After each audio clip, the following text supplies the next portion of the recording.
Instruções psicofônicas. Chico Xavier, Diversos Espíritos. 51. Domínio magnético. Na noite de 3 de março de 1955, fomos reconfortados com a satisfação de ouvir novamente o instrutor espiritual Dias da Cruz, que prosseguiu em seus notáveis estudos acerca da obsessão, transmitindo-nos valioso comentário em torno da dominação magnética.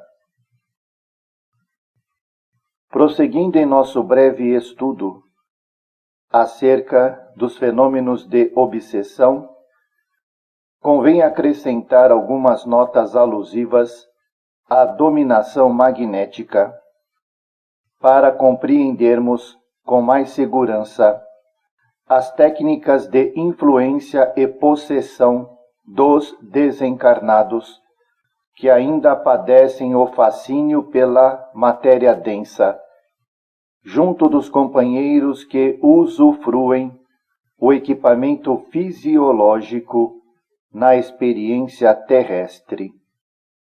Quem assiste aos espetáculos de hipnotismo nas exibições vulgares percebe perfeitamente os efeitos do fluido magnético a derramar-se do responsável pela hipnose provocada sobre o campo mental do paciente voluntário que lhe obedece ao comando. Neutralizada a vontade, o sujeito assinala na intimidade do cosmo intracraniano a invasão da força que lhe subjuga as células nervosas, reduzindo-o à condição de escravo temporário do hipnotizador, com quem se afina a executar-lhe as ordenações, por mais abstrusas e infantis. Aí vemos, em tese, o processo de que se utilizam os desencarnados, de condição inferior, consciente ou inconscientemente, na cultura do vampirismo. Justapõe-se a aura das criaturas que lhes oferecem passividade e, sugando-lhes as energias, senhoreiam-lhes as zonas motoras e sensórias, inclusive os centros cerebrais, em que o espírito conserva suas conquistas de linguagem e sensibilidade, memória e percepção, dominando-as à maneira do artista que controla as teclas de um piano, criando, assim, no instrumento corpóreo dos obsessos, as doenças fantasmas de todos os tipos que, em se alongando no tempo, operam a degenerência dos tecidos orgânicos, estabelecendo o império de moléstias reais que persistem até a morte. Nesse quadro de enfermidades imaginárias, com possibilidades virtuais de concretização e manifestação, encontramos todos os sintomas catalogados na patogenia comum, da simples neurastenia à loucura complexa e do distúrbio gástrico habitual, à raríssima afemia estudada por Broca.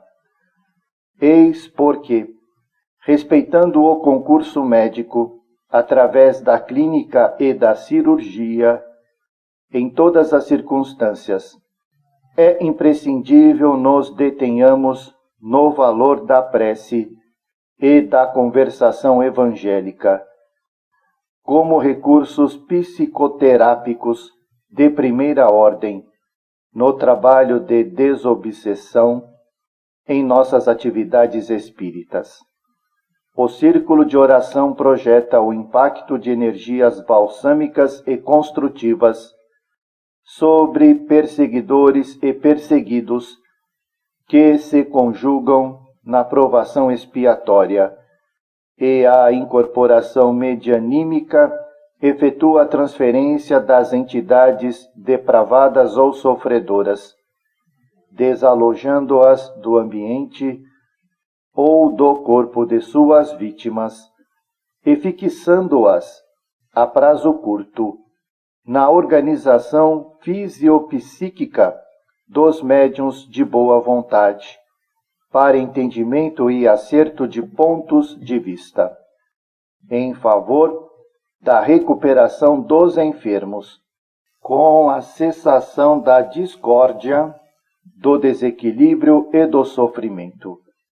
Assim sendo, enquanto a medicina terrestre aperfeiçoa os seus métodos de assistência à saúde mentofísica da humanidade, aprimoremos, por nossa vez, os elementos socorristas ao nosso alcance, pela oração e pela palavra esclarecedora, pela fé e pelo amor, pela educação e pela caridade infatigável.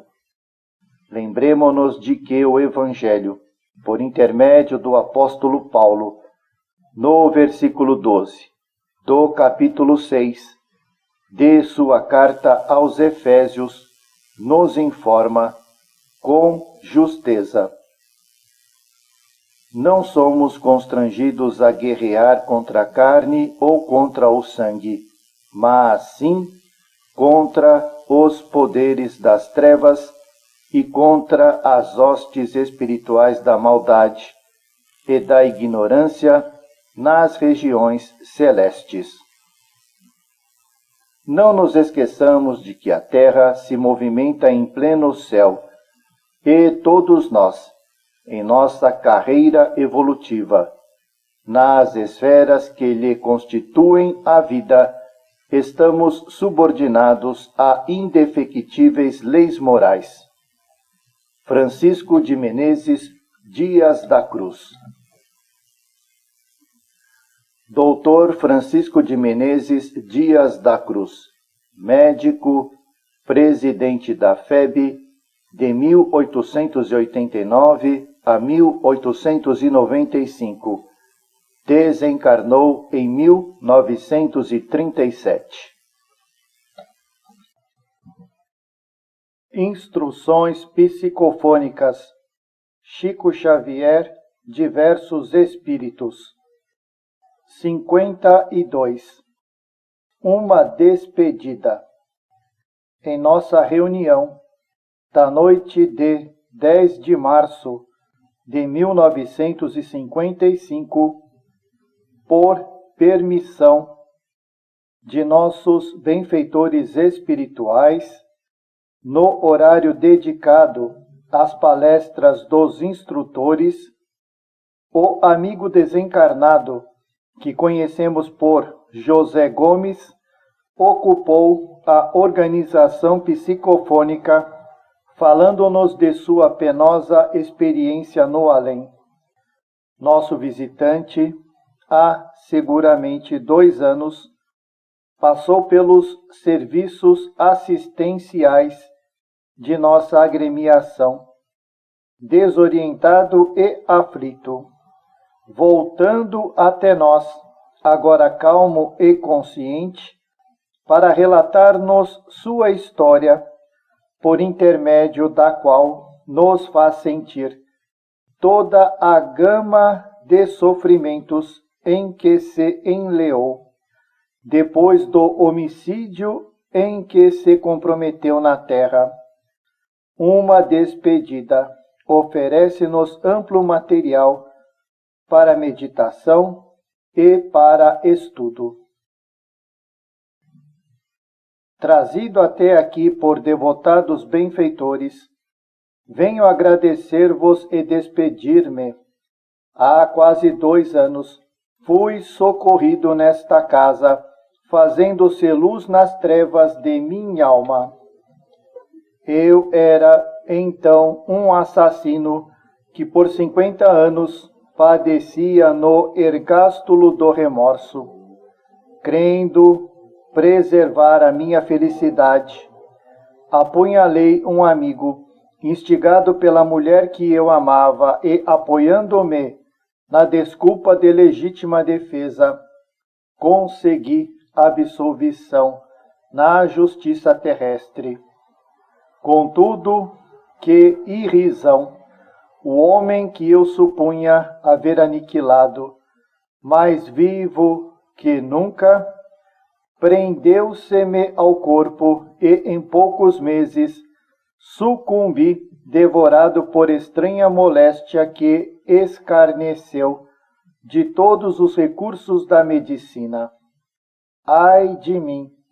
Nas raias da morte, apesar do conforto que me era oferecido pela fé, através de um sacerdote, não encontrei para mentalizar senão o quadro do homicídio que perpetrara, e a maneira do homem vitimado por tormentoso pesadelo, sem sair do leito em que se acolhe a prostração, vi-me encarcerado em meus próprios pensamentos, vivendo a tortura e o pavor que alimentava no campo da minha alma, sempre o terrificante painel a vibrar na memória.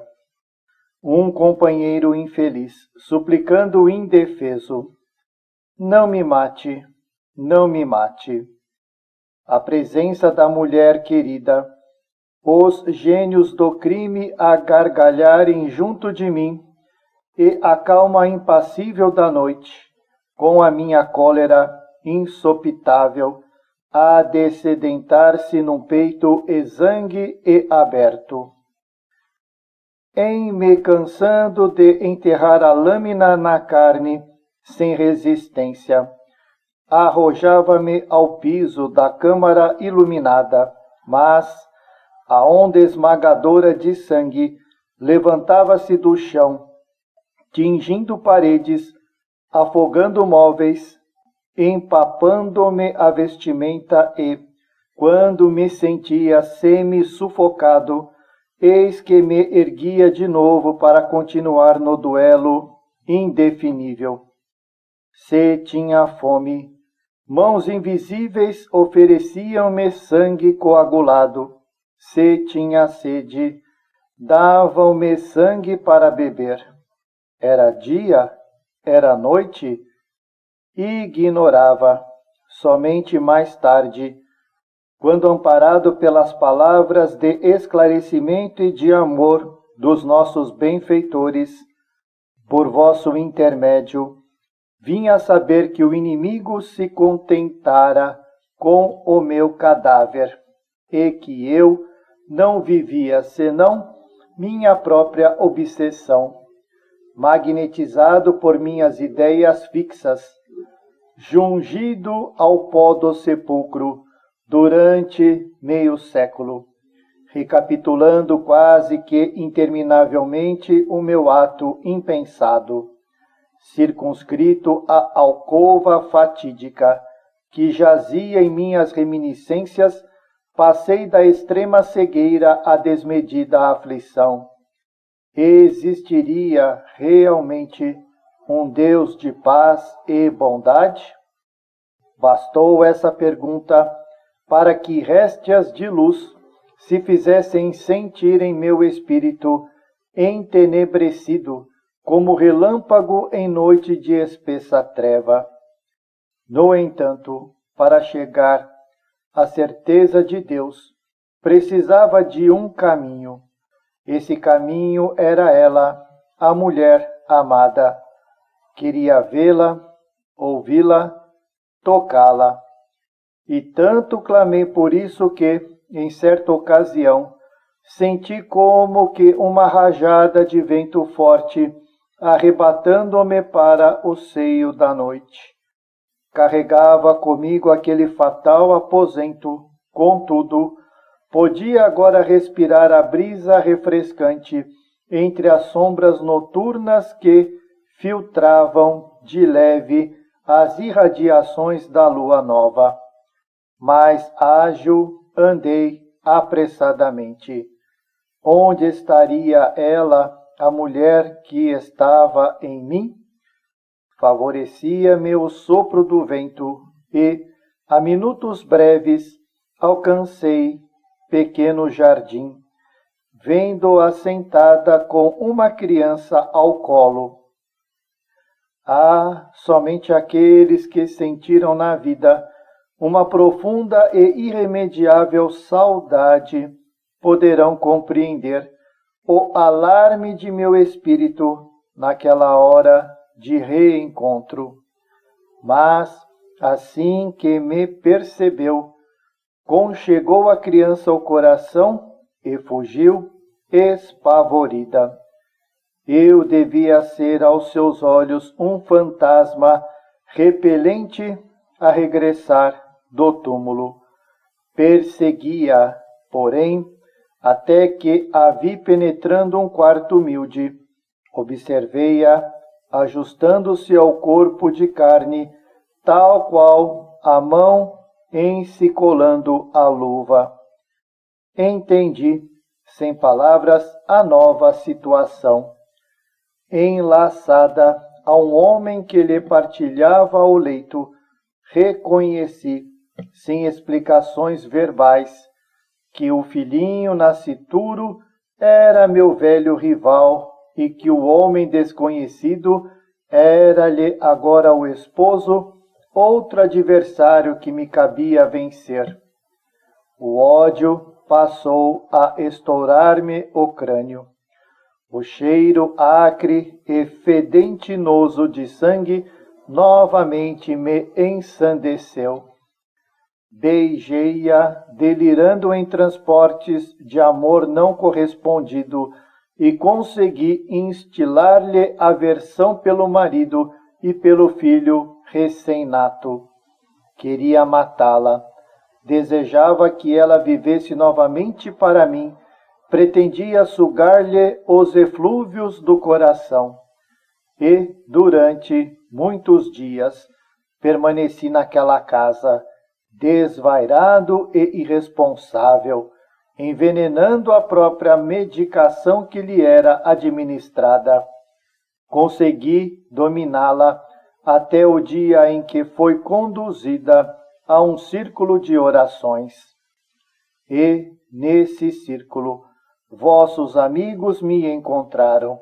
Encontraram-me e trouxeram-me a esta casa.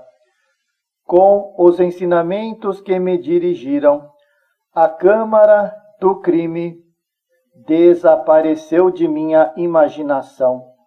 Todas as ideias estagnadas que me limitavam o pensamento, qual se eu fora o próprio remorso, num casulo infernal, desfizeram-se de pronto, como escamas de lodo que, em se desintegrando, me libertaram o espírito. Desde então, fui admitido em uma escola. Transcorridos 6 meses, tornei ao lar que eu me propunha destruir, transformado pelas lições dos instrutores que vos orientam o santuário. Novos sentimentos me vibravam no coração. Compadeci-me daquela que sofria tanto e que tanto se esforçava por reabilitar-se perante a lei. Contemplei-lhe o filhinho e o esposo, tomado de viva compaixão. Achava-me renovado. Compreendi então convosco que o coração humano, concha divina, pode guardar consigo todos os amores. Observei a extensão de minhas faltas e voltarei à carne em dias breves. Aquela por quem me perdi ser-me-á devotada mãe. Terei um pai humilde, generoso e trabalhador. abençoando-me o restabelecimento moral e, em meu irmão, já renascido, encontrarei não mais o antagonista, mas o companheiro de provação com quem restaurarei o destino. Ante o coração que me estimula a esperança, não mais direi, mulher que eu desejo, e sim, mãezinha querida. Nossos sentimentos pairarão em esfera mais alta, e de seus lábios aprenderei, de novo, as sublimes palavras: Pai nosso que estás no céu. Fitar-lhe-ei nos olhos o celeste horizonte e, trabalhando, enxergarei feliz a senda libertadora. Ah, entendereis comigo semelhante ventura? Creio que sim. Partirei desse modo, não para a companhia dos anjos, mas para o convívio dos homens, refazendo o meu próprio caminho e regenerando a própria consciência, e abraçando-vos com afetuosa gratidão, saúdo em nosso Senhor Jesus Cristo a fé que nos reúne. Terra, abençoado mar de lutas, carne, navio de salvação, lar, templo de luz e trabalho, mãe, santuário de amor. Meus amigos, até amanhã, bendito seja Deus. José Gomes. José Gomes, amigo espiritual não identificado. Instruções psicofônicas. Chico Xavier, Diversos Espíritos. 53. A oração. A nossa reunião da noite de 17 de março de 1955 caracterizou-se pelo esforço assistencial intensivo. Entidades desencarnadas, em lamentável desequilíbrio, reclamaram-nos grande atenção e, muitas vezes, fomos constrangidos à prece para melhor assimilarmos o auxílio dos nossos benfeitores do alto. Finalizando as nossas tarefas, Meimei compareceu através do médium, reconfortando-nos com bondade. Meus irmãos, disse a nossa companheira, todos partilhamos o contentamento da nossa noite de serviço e, quanto nos é possível, estamos colaborando para que fluidos restauradores nos controlem o ambiente, restituindo-lhe o equilíbrio físico indispensável à luta redentora em que nos situamos. Pedimos mais alguns instantes de silêncio e harmonia mental, pois estamos com a visita do nosso amigo Amaral Ornelas, que algo nos dirá relativamente à oração. Retirou-se Meimei e o nosso irmão mencionado, operando imediata transfiguração do médium, ocupou-lhe os recursos psicofônicos e, de pé, depois de ligeira saudação, pronunciou o significativo soneto que transcrevemos. A oração. A princípio, é um rumor do coração que clama, asa leve a ruflar da alma que anseia e chora. Depois, é como um círio hesitante da aurora, convertendo-se após em resplendente chama. Então, ei-la a vibrar como estrela sonora, é a prece a refulgir por milagrosa flama, glória de quem confia e poder de quem ama, por mensagem solar cindindo os céus afora. Depois, outro clarão do além desce e fulgura. É a resposta divina aos rogos da criatura, trazendo paz e amor em fúlgidos rastilhos. Irmãos, guardai na prece o altar do templo vosso. Através da oração, nós bradamos, Pai nosso, e, através dessa luz, Deus responde, meus filhos. Amaral Ornelas. Adolfo Oscar do Amaral Ornelas, médium, dramaturgo e poeta de grande merecimento, desencarnou em 1923.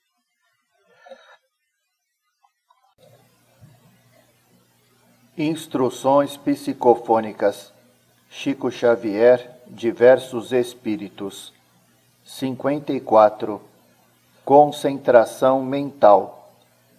Na noite de 25 de março de 1955, recolhemos, de novo, a palavra do nosso amigo espiritual, André Luiz, que nos falou com respeito à concentração mental. Amigos, muito se fala em concentração mental. Círculos de fé concentram-se em apelos intempestivos ao Cristo.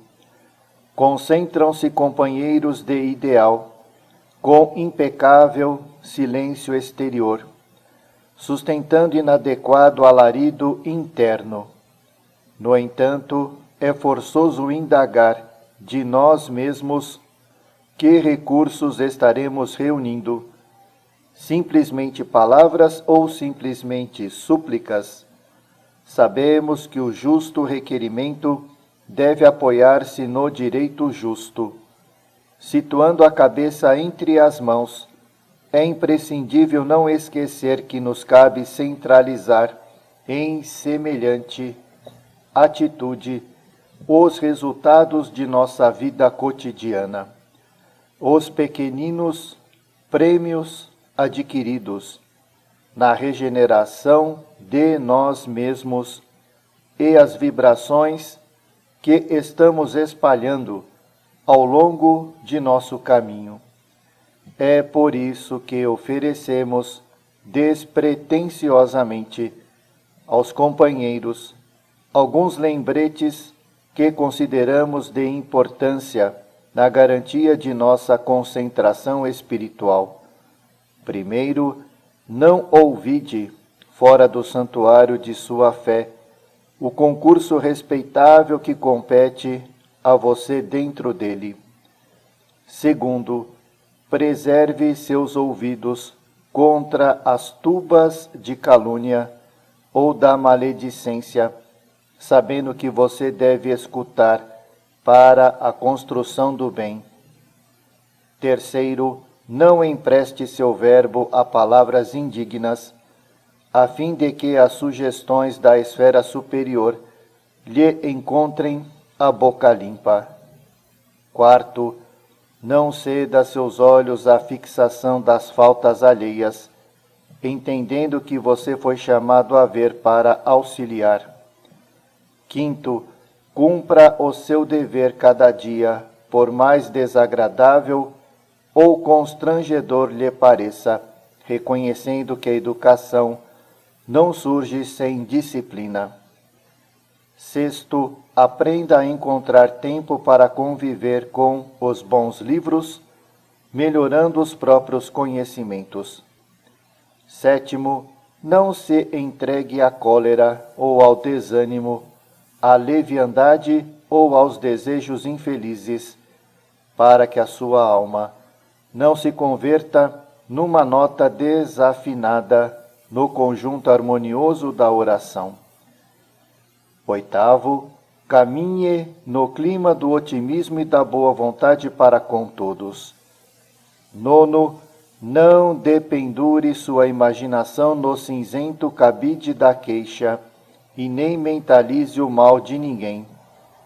Décimo, cultive o auxílio constante e desinteressado aos outros, porque, no esquecimento do próprio eu, você poderá então concentrar as suas energias mentais na prece, de vez que, desse modo, o seu pensamento erguer-se-á vitorioso para servir em nome de Deus. André Luiz. André Luiz, médico desencarnado, autor de vários livros de espiritismo cristão.